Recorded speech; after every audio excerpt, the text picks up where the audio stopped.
अस्सलाम वालेकुम जी। काश्तकार भाइयों, ये बात करते हैं कि गंदम की फसल से जो है वो जड़ी-बूटियाँ कंट्रोल करने के लिए आप कौन-सी स्प्रे करें? अगर देखा जाए तो कीमियाई तरीके से अगर गंदम के फसल के अंदर से जो जड़ी-बूटियाँ कंट्रोल करने के लिए है, मार्केट में तकरीबन 50 से ज़्यादा जो है वो मुख्तलिफ़ किस्म की जो है वो स्प्रे उनके फ़ार्मूले मिल जाते हैं। एक बात होगी, दूसरा सबसे पहले ये करना चाहिए कि आपने देखना ये है कि आपकी फसल के अंदर जो है वो जड़ी-बूटियाँ कौन-सी हैं, चौड़े पत्ते वाली हैं या फिर घासनुमा हैं। तो फिर आपने फ़ैसला करना होता है कि आपने कौन-सी स्प्रे करनी होती है। ये भी याद रखें कि जड़ी-बूटियाँ जो है हमारी फसल के अंदर से काफ़ी हिस्सा जो है वो उसका नुकसान भी करती हैं पैदावार का और बहुत सी बीमारियों का बायस भी बनती हैं। तो आज हम ये बात करेंगे कि हमने कौन-सी स्प्रे करनी है, एक बात होगी। दूसरी ये है कि इसको धुंध पड़नी शुरू हो चुकी है, यानी कि सर्दी की में इज़ाफ़ा हो चुका है, तो क्या हम धुंध के अंदर जो है वो अपनी गंदम को अगर स्प्रे करते हैं तो क्या उससे कोई नुकसान हो सकता है? ये 2 सवालों का जवाब होंगे। तो आइए चलते हैं डिटेल से देखते हैं कि हमने जो है वो कौन-सी स्प्रे करनी है। आज हमारे सामने बरमूदा जो है वो स्प्रे है, बहुत ताकतवर फ़ार्मूला इसके अंदर है। इसके अंदर टोटल 3 ज़हरें जो हैं वो मिक्स की गई हैं। इसमें मेज़ोसल्फ़ारान है, फ्लोरासिलिम है और एमसीपी है।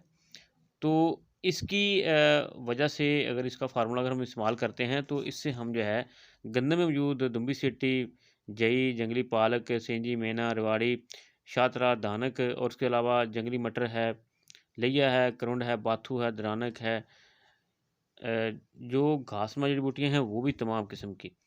तो इन तमाम को जो है हम एक ही स्प्रे से जो है वो ज़बरदस्त तरीके से ख़त्म कर सकते हैं कि इतना ताकतवर इसका फ़ार्मूला है। मार्केट के अंदर आपको पता है कि वैसे अटलांटिस भी मौजूद है, बक्टल सुपर भी है, दीगर कंपनीज़ की काफ़ी सारी स्प्रे हैं। लेकिन ये जो है एक अच्छा फ़ार्मूला है, जो कि आपकी गंदम की फसल को स्ट्रेस में भी नहीं आने देगा। दूसरा ये है कि ये आपने उस वक़्त करनी है जब जड़ी-बूटियाँ जो है वो 2 से 3 पत्तों के ऊपर हो या झाड़ बनने से पहले-पहले आपने स्प्रे जो है वो कर लेनी है, ताकि आपकी गंदम जो है वो स्ट्रेस में ना आ जाए। इस स्प्रे का थोड़ा-सा एक मसला ये है कि ये लेली को जो है वो इतना ज़्यादा अफ़ेक्ट नहीं करती उसके ऊपर, यानी उसको कंट्रोल करने में कमज़ोर पाई गई है। तो लिहाज़ा आपने देखभाल कर जो है वो स्प्रे जो है वो करनी है। एक बात होगी, दूसरा अब ये देखना हमने ये है कि क्या हम धुंध के दिनों में जो है वो गन्नम की फसल को स्प्रे करें या ना करें? तो इसके लिए ये है कि देखिए धुंध के दिनों में जो है गन्नम की फसल के ऊपर ज़्यादा ओस आती है। और धूप ही नहीं निकलती, तो हमारा ये मशवरा होता है, माहिरीन जो हैं वो मशवरा देते हैं सारे कि आपने जो जड़ी-बूटी की स्प्रे है वो दोपहर के वक़्त करनी है जब सूर्य निकला हो।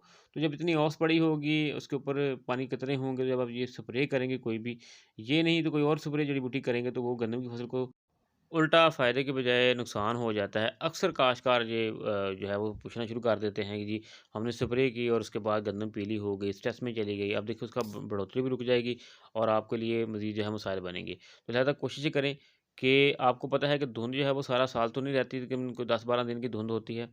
उसमें जो है कोशिश करें कि जब धूप निकले तब आप जो है वो स्प्रे करें। लेकिन लेकिन ये नहीं कि आज धूप निकली और आपने स्प्रे कर दी, उसके फ़ौरन बाद जो है वो पूरा हफ़्ता फिर धुंध आ गई है, तो फिर भी आपके लिए बेहतर नहीं होगा। लिहाज़ा आपने मौसम को क्लियर देखना है और काश्तकारों से ये भी गुज़ारिश है कि मौसम की सूरत-हाल को आजकल गौर से सुनें और उसके बाद जो है वो कोई भी है जड़ी-बूटी स्प्रे आपने करनी है, किसी भी जड़ी-बूटी के लिए आपने स्प्रे करनी है तो याद रखें कि उसे आपने एहतियात से करना है। एक तो स्प्रे भी आप ज़ाया करेंगे, दूसरा ये है कि आपकी फसल को भी नुकसान हो सकता है। शुक्रिया जी।